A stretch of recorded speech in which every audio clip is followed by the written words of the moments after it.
Hello guys, so today we will start chapter 5 The 100 Dresses। इस chapter में दो parts हैं। इसका फर्स्ट पार्ट हम शुरू करेंगे अभी। So before you read, how do we जज द पीपल अराउंड अस। हम अपने आसपास के लोगों को कैसे जज करते हैं या कैसे देखते हैं। जज करना मीन्स होता है फॉर्म ए ओपिनियन, किसी के बारे में कोई धारणा बना लेना, कोई ओपिनियन बना लेना। किसी को देखते ही आपके मन में जो विचार आते हैं या किसी के बारे में कुछ सोच लेना। जैसे किसी को आप अच्छे कपड़े पहने देखें तो आप सोचें कि ये काफ़ी वेल्थी होगा या एजुकेटेड होगा। सो हाउ डू वी जज द पीपल अराउंड अस। हम अपने आसपास के लोगों को कैसे जज करते हैं? Bye their money, wealth and possession. उनके पैसे से, उनकी वेल्थ से या उनकी जो संपत्ति है उनसे, एंड पोजेशंस होते हैं उनके पास जो चीज़ें हैं या जो उनके पास गाड़ी है, बंगला है, जो भी है पोजेशन उनके पास।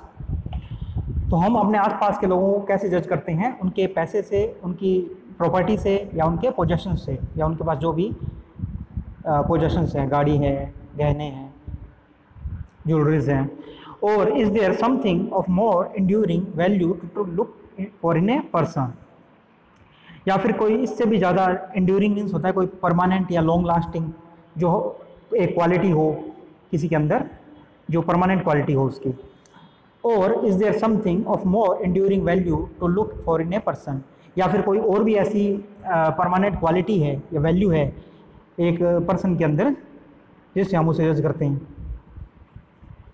This story is sensitive account of how a poor young girl is judged bye her classmates. तो ये एक सेंसिटिव स्टोरी है, सेंसिटिव एक वर्णन है, अकाउंट ऑफ मीन्स किसका डिस्क्रिप्शन या कोई भी एक राइटिंग है, एक डॉक्यूमेंट है। So this story is a sensitive account of how a poor young girl is judged bye her classmate. तो ये एक सेंसिटिव या टची, सेंसिटिव मीन्स होता है टची, एबल टू फील। तो ये एक टची अकाउंट है या एक डिस्क्रिप्शन है कि कैसे एक गरीब लड़की को जज किया गया उसके क्लासमेट्स के द्वारा, उसके जो साथ में पढ़ने वाले हैं उसके द्वारा। Wanda Petronski is a young Polish girl who goes to school with other American children in an American town। इस स्टोरी की जो मेन कैरेक्टर है वो है वांडा पेट्रोनोस्की। तो वांडा पेट्रोनोस्की एक यंग पोलिश गर्ल हैं। पोलिश होते हैं, ये एक इथनिक है, जैसे हम इंडिया में रहने वाले लोगों को इंडियन कहते हैं, वैसे पोलैंड के लोगों को पोलिश कहते हैं। तो जो पोलैंड से इमिग्रेंट अमेरिका में रहने के लिए आए हैं, यानी कि जो पोलैंड छोड़ के अमेरिका में रहने लग गए हैं, उन्हें पोलिश अमेरिकन कहते हैं। So Wanda Petronski is a young Polish girl who goes to school with other American children in an American town. Wanda Petronski एक यंग पोलिश गर्ल है जो स्कूल जाती है दूसरे जो अमेरिकन बच्चे हैं उनके साथ में एक अमेरिकन टाउन में, एक अमेरिकन स्कूल में। These other children see Wanda as different in many ways। और ये जो दूसरे बच्चे हैं या दूसरे चिल्ड्रंस हैं, ये वांडा को अलग तरीके से देखते हैं। as different in many ways, अलग मतलब काफ़ी तरीक़ों में या काफ़ी टाइप से उसे अलग देखते हैं या अलग पाते हैं। Can you guess how they treat her? क्या आप गैस कर सकते हो कि वो उसे कैसे ट्रीट करते हैं या उसके साथ कैसा बिहेवियर करते हैं? Read the information in the box below। ये जो बॉक्स में इंफॉर्मेशन दी गई है ये हम पढ़ेंगे। Find out more about this community. इस कम्युनिटी के बारे में और जानें, यानी जो पोलिश कम्युनिटी है जो अमेरिका में रहती है।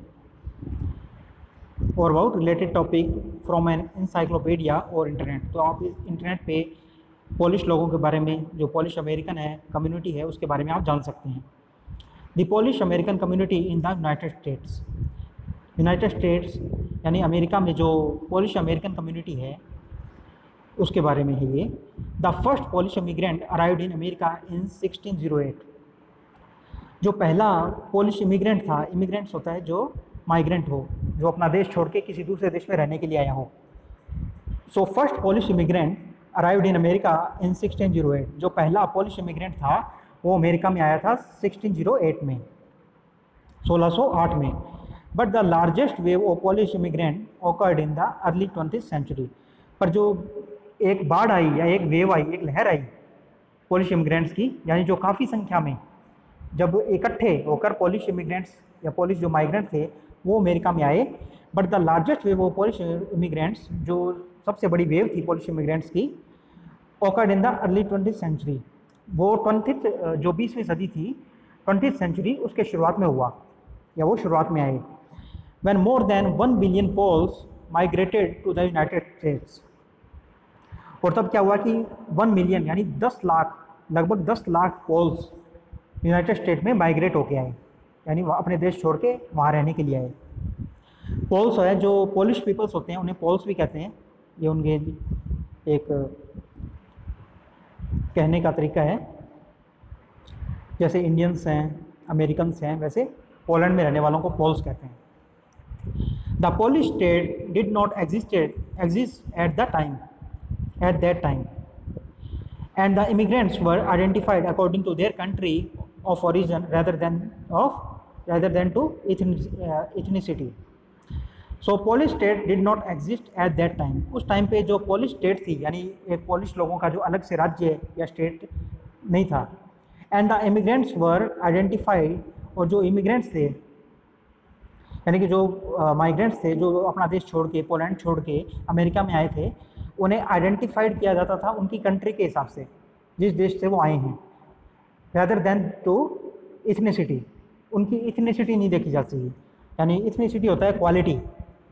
एक जैसे इंडियंस लोग हैं, इंडिया में रहने वाले लोग इंडियंस हैं, तो वो इंडियंस इसलिए हैं कि वो किस इंडियन खाना खाते हैं, इंडियन भाषा बोलते हैं, तो ये इथनिसिटी है इंडिया की। जैसे चाइनीज़ पीपल्स हैं, वो चाइनीज़ लैंग्वेज बोलते हैं, चाइनीज़ खाना खाते हैं। तो इथनिसिटी मीन्स होता है क्वालिटी, जिस टाइप से जिस देश के रहने वाले लोग बिहेव करते हैं, उनका कल्चर होता है, उनका खाना होता है, उनकी भाषा होती है, उसको इथनिसिटी कहते हैं। तो जो पोलिश पीपल थे, यानी जो पोलैंड छोड़ के अमेरिका में रहने के लिए आए थे, उन्हें उनकी इथनिसिटी के बेसिस पे नहीं आइडेंटिफाई किया जाता था, उन्हें उनके जो जिस कंट्री से वो आए हैं उस कंट्री के बेसिस पे आइडेंटिफाई किया जाता था। They were identified as Russian Poles, German Poles and Austrian Poles. तो ये रशिया, जर्मनी और जो ऑस्ट्रिया ये देश हैं, इन देशों के नाम से उन्हें आइडेंटिफाई किया जाता था। जो पोल्स या जो पोलिश पीपल्स रशिया से आए हैं उन्हें रशियन पोल्स कहते थे, जो जर्मन से आए हैं उन्हें जर्मनी से आए हैं उन्हें जर्मन पोल्स, और जो ऑस्ट्रिया से आए हैं उन्हें ऑस्ट्रियन पोल्स कहते थे। One of the most notable Polish American communities is in Chicago and it's suburbs. जो सबसे नोटेबल या सबसे जो प्राइम जो नोटिस किया जा सके, जिसे जो पोलिश कम्युनिटी थी, पोलिश अमेरिकन कम्युनिटी, वो शिकागो में थी एंड इट्स सबर्ब्स, यानी इनके जो छोटे छोटे टाउन्स थे, इनके आसपास के जो गांव या छोटे कस्बे, उनमें थी। So Chicago is sometimes called the second largest Polish city in the world. तो शिकागो को एक किसी समय में कहा जाता था कि समटाइम्स कि शिकागो एक second largest Polish city in the world. जो शिकागो है वो दूसरे नंबर पर आता है सबसे ज़्यादा जिसमें पोलिश लोग रहते हैं इस सिटी इन द वर्ल्ड, पूरी दुनिया में। नेक्स्ट ओनली टू वार्शा, और इसके बाद था वार्शा, जो वार्शा सिटी है। वार्शा के बाद द कैपिटल ऑफ पोलैंड। तो जो पोलैंड की कैपिटल है वार्शा, वहाँ सबसे ज़्यादा पोलिश पीपल रहते हैं क्योंकि वो पोलैंड में हैं। और जो सेकंड नंबर पे जो सबसे ज़्यादा पॉपुलेशन पोलिश लोगों की जिस सिटी में थी वो शिकागो कहा जाता था। Polish Americans were sometime discriminated against in the United states. जो पोलिश अमेरिकन जो लोग होते थे उन पे काफ़ी डिस्क्रिमिनेशन होता था यूनाइटेड स्टेट्स में, अमेरिका में। As were the Irish, Italians and Jews, जैसे कि आयरिश पे होता था, इटालियंस पे और जूस पे। According to the United States 2000 census, United States of America का जो 2000 का सेंसस है, जो उनकी जनगणना है, उसके हिसाब से 6,67,414 Americans of age 5 years and older reported Polish. तो ये 6,67,414, 6,67,414 अमेरिकन्स हैं जो, ये उनकी पॉपुलेशन है of age 5 years and older. तो ये 5 साल से या 5 साल से ज़्यादा उम्र के जो बच्चे हैं, रिपोर्टेड पोलिश, इन्हें पोलिश बताया गया है as the language spoken at home, कि ये पोलिश लैंग्वेज अपने घरों में बोलते हैं। which is about 1.4% of the people who speak language other than English. ये है टोटल एक 1.4%, ये 1.4% है जो टोटल इंग्लिश लैंग्वेज लोग बोलते हैं उनका, और 0.25% ऑफ यूएस पॉपुलेशन, और ये टोटल यूएस पॉपुलेशन का 0.25% है। तो ये जो पोलिश पीपल्स हैं उनकी पॉपुलेशन के बारे में और उनका जो एक डाटा दिया गया है कि कितने लोग वहाँ पोलिश बोलते हैं और परसेंटेज क्या है उनका। So let's start chapter. Today Monday Wanda Petronski was not in her seat. आज सोमवार के दिन वांडा पेट्रोनोस्की अपनी सीट पे नहीं थी। But nobody, not even Peggy and Madeline, the girls who started all the fun, notice her absence. पर किसी ने भी, और ना ही पैगी और मैडेलाइन ने, उसकी एब्सेंस को नोटिस किया था। The girls who started all the fun, जिन्होंने ये सारा जो फ़न है, ये जो हंसी मजाक शुरू किया था। But nobody, not even Peggy and medicine, किसी ने भी नहीं, और ना ही पैडी और मैगी ने, जिन्होंने ये सब फ़न की शुरुआत की थी या ये सब हंसी मजाक की शुरुआत की थी, नोटिस हर एब्सेंस, उन्होंने उसकी एब्सेंस को किसी ने भी नोटिस नहीं किया था। Usually Wanda sat in the seat next to the last seat in the last row in room 13। अक्सर जो वांडा है वो बैठा करती थी 13 नंबर कमरे में, रूम 13। जो लास्ट सीट थी उससे अगली सीट पे, जो लास्ट रो होती है उससे अगली रो पे, लास्ट सीट पे बैठा करती थी वो। She sat in the corner of the room where the rough boys who did not make good marks sat. वो रूम के ऐसे कॉर्नर में बैठती थी जहाँ पे रफ बॉयज बैठते थे, यानी जो राउडी बॉयज होते हैं, जो शरारती बच्चे होते हैं, वो बैठते हैं। वो did not make good marks set, जहाँ पे वो बच्चे बैठते हैं जिनके मार्क्स अच्छे नहीं आते, बैक बेंचर्स कह सकते हैं आप। तो जहाँ पे वो बैठते हैं बच्चे, ऐसे बच्चे। The corner of the room where there was most scuffing of feet, most roars और laughters when anything funny was said, and most mud and dirt on the floor. Scuffing of feet होता है noisy dragging movements of the feet on the ground, जहाँ पे पैर मारते रहते हैं बच्चे और काफ़ी शोर होता है बैक बेंच पे, और मतलब काफ़ी जो नोटी हरकतें करते रहते हैं बच्चे, वहाँ पढ़ाई पे ध्यान नहीं देते हैं। तो वांडा एक ऐसे कोने में बैठती थी जहाँ ऐसे लड़के बैठते थे जिनके मार्क्स वगैरह अच्छे नहीं आते हैं, जो राउडी टाइप के हैं, रफ बॉयज़ हैं, और ऐसा कोना जहाँ पे जो स्कफिंग ऑफ फीट था वो होता रहता था, यानी जो काफ़ी शोर होता था और जो पाँव की मूवमेंट्स थी उनसे शोर होता था। Most roars of laughter when anything funny was said, और जब क्लास में कुछ भी हंसी मजाक की बात हो या कोई भी फ़नी बात हो तो उस पर सबसे ज़्यादा जो ठहाके आते थे या सबसे ज़्यादा जो लोग हंसते थे तेज़ आवाज़ में, वो वहीं पे हंसते थे, बैक बेंच पे। And most mud and dirt on the floor, और ये वही कोना था जहाँ पे जो फर्श है, जो फ्लोर है, उस पर सबसे ज़्यादा मिट्टी और गंदगी होती थी, डर्ट होती थी। Wanda did not sit there because she was rough and noisy. Wanda वहाँ इसलिए नहीं बैठती थी क्योंकि वहाँ पे काफ़ी शोर होता था, rough and noisy, because she was rough and noisy, क्योंकि वो काफ़ी रफ थी या नॉइसी थी। मीन्स वांडा वहाँ इसलिए नहीं बैठती थी क्योंकि वो एक शरारती थी या फिर राउडी थी या एक रफ लड़की थी। ऑन द कॉन्ट्रेरी, इसके opposite, on the contrary means opposite. She was very quiet and rarely sad anything at all, वो काफ़ी क्वाइट थी या काफ़ी शांत रहने वाली बच्ची थी, और rarely sad anything at all, और वो कभी कभी कुछ बोलती थी। रेयरली मीन्स काफ़ी कम बार। And nobody had ever heard her laugh out loud, और किसी ने भी उसे तेज़ी से हंसते हुए या ज़ोर से हंसते हुए नहीं सुना था कभी।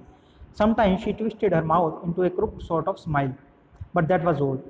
कभी कभी वो अपने मुंह को थोड़ा मोड़कर या टेढ़ा मेढ़ा करके ट्विस्ट करके एक क्रुक सॉर्ट ऑफ स्माइल करती थी, मीन्स एक क्राफ्टली स्माइल या एक क्लेवर स्माइल। तो कभी कभी वो एक क्लेवर स्माइल करती थी, बट दैट वाज ऑल, पर वो बस यही था, इससे ज़्यादा वो कभी हंसती नहीं थी। Nobody knew exactly why Wanda sat in that seat. कोई नहीं जानता था कि वांडा एग्जैक्टली उसी सीट पे क्यों बैठती थी। Unless it was because she came all the way from Boggins Heights and her feet were usually caked with dry mud. जब तक कि unless it was because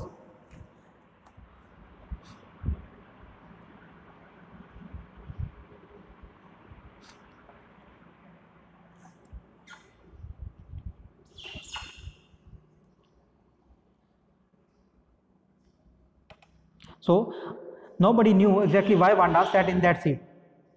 कोई नहीं जानता था कि वांडा एग्जैक्टली उसी सीट पे या वहीं पे क्यों बैठती थी, unless it was because she came all the way from the Boggins Heights and her feet was usually caked with dry mud. जब तक कि ये नहीं था, ऐसा नहीं था कि वो बोगिन हाइट से आती थी, ऐसा इस कारण से था कि वो बोगिन हाइट से आती थी और उसके जो पाँव थे उस पर काफ़ी मिट्टी जमी हुई रहती थी, usually caked with dry mud. सूखी हुई मिट्टी से उसके जो जूते थे वो जमे रहते थे या उसके नीचे काफ़ी मिट्टी लगी रहती थी। But no one really thought much about Wanda Petronski once she sat in the corner of the room. पर कोई भी नहीं सोचता था वांडा पेट्रोनोस्की के बारे में। One she sat in the corner of the room, जब वो उस कमरे में कॉर्नर पे बैठती थी, एक बार जब वो बैठ जाती थी तो कोई भी उस पर ध्यान नहीं देता था, कोई भी उसके बारे में नहीं सोचता था। The time when they thought about Wanda was outside the school hours. At noon time, when they were coming back to school, or in the morning early before school began, when groups of 2 or 3 or even more would be talking and laughing on their way to schoolyard. वो उसके बारे में तब सोचते थे, the time when they thought about Wanda, तो वो Wanda के बारे में तब सोचते थे जो दूसरे बच्चे थे क्लास के, was outside of school hour, जब स्कूल खत्म हो जाता था तो और स्कूल के घंटों के बाहर, यानी जो स्कूल टाइम होता था उसके आउटसाइड जो आवर्स होते थे, यानी स्कूल के टाइम के बाद के या पहले के जो घंटे होते थे, तब वो वांडा के बारे में सोचते थे।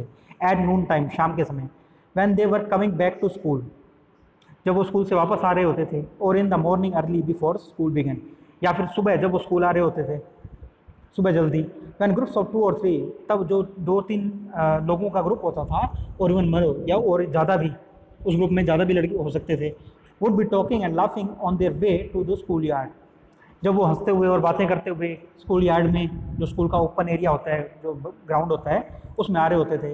Then sometimes they waited for Wanda, तब वो कुछ टाइम के लिए वांडा की वेट करते थे, to have fun with her, उसके साथ हंसी मजाक करने के लिए, उसके साथ फन करने के लिए।